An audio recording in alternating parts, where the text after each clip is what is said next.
Last Land with London Abroad. Hey y'all, welcome to my channel, where I will share my personal travel experiences as I land around the world. What do we have in store for today? Come along. Hey y'all, so here's the thing. Before I even got to Phuket, I had already heard whispers about this place called the James Bond Island. Then once I arrived, it felt like I couldn't go 5 minutes without seeing an ad for it. Tour signs, billboards, random Grab drivers mentioning it like it was some kind of rite of passage. At first, I thought it was just a catchy nickname someone gave it to help boost tourism.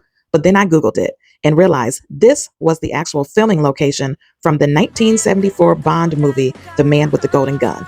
And I thought, okay, yeah, that's kind of cool. So I booked a tour. Full disclosure, I didn't exactly read the full itinerary. All I saw was dramatic cliffs, turquoise water, and a boat. And that was good enough for me, y'all. As I was getting on the boat, I remembered I had picked the scenic route instead of the speedboat route because what's the rush? And honestly, no complaints here. The breeze was breezing, the view was viewing, and I was feeling very main character for a solid chunk of this boat ride. The closer we got, the more stunning everything looked. The islands were popping out of the water like some kind of magical movie set. Oh, wait, because that's exactly what this is. It's a movie set. We eventually had to transfer to a long-tail boat to get to the actual island. I feel like this was the moment where it started to feel real. Like, okay, this is officially more than just a day trip. This is an adventure, y'all. Once I stepped off the boat, I immediately pictured myself on the set of the original movie. 1974 was when it was filmed. And before I knew it, I was staring at the famous scene, a towering rock that seemingly emerges from the water, making it the iconic view of the James Bond Island. After I got done gazing at the rock, I noticed there was a small staircase off to the side, and I figured, why not check it out? I didn't know exactly what to expect, but curiosity won, as it always does. And then there was this sign, "Don't feed the monkeys." I had never seen a sign like that before, and honestly, I was kind of hoping to see one, from a distance, of course.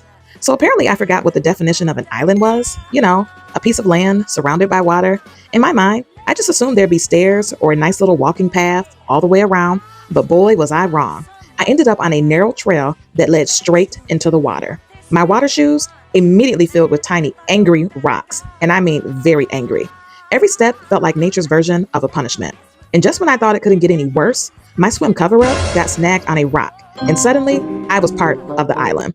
Still smiling though, mostly because I was trying to distract myself from the pain in my feet. But somewhere in the middle of that mini misadventure, I paused and took in some closer views of the island now towering over my head, along with all the other surrounding islands. It was wild seeing it all from that perspective. This part of the island was less about the views and more about ducking under rock formations and hoping I didn't hit my head.